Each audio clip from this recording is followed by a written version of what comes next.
Hello, children. Welcome back to your English literature class. Hope all of you are hale and hearty and safe at home.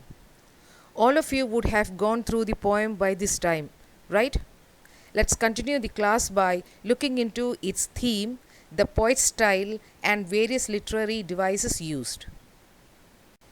The theme or central idea or message of the poem is that God loves those who love their fellow men.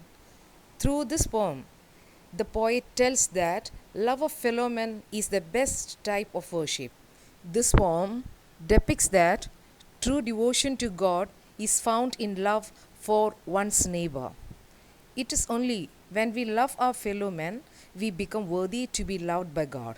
We can say that this poem is a celebration of humanistic ideas. What is the meaning humanistic ideas? It means human centered. The poem thus brings out the message that love for one's fellow men matters greatly. Those who love their fellow men love God. We should love humanity.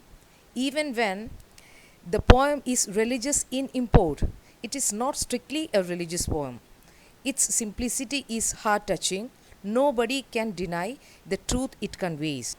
Learning about the style and literary devices used in the poem is a parable or fable in verse. The poem has 18 lines in total, with first 14 lines comprising the first stanza and last 4 lines the second stanza. The first stanza tells the readers of Abou's first encounter or meeting with the angel, and the second stanza tells about the angel coming to Abou for second time with a revelation. What's the meaning revelation? It means disclosing a surprising and previously unknown fact, வெளிப்படுத்தல், that he is the one who stands first in the list of people blessed by the love of God. Next, we are discussing about the rhyming scheme of this poem.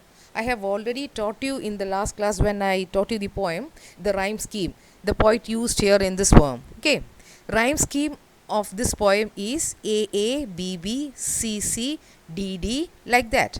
The first line rhymes with the second, the third with the fourth, the fifth with the sixth, and so on. Now, children, we can learn the literary devices used by the poet. The first one is couplet form, rhyming couplets. A couplet is a literary device which can be defined as having two successive rhyming lines in a verse. It is marked by a usual rhythm and rhyme scheme. A couplet which cannot render a proper meaning alone is called an open couplet. The poem Abou Ben Adam consists of many sets of open couplets. A couplet is an attractive form because it contains so much meaning in a short pair of lines.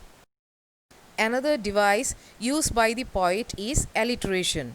What is an alliteration? It is the close repetition of consonant sounds in a line. Let's see the example in this poem. Evoke one night from a deep dream of peace. You can see the repetition of the consonant sound d, deep dream. Okay, and another one is answered like a lily. Like a lily. Again, we can see that repetition of consonant sound l, like a lily. Those who love for the next one is those who love the Lord. Here also, again, the consonant sound is repeating love the Lord.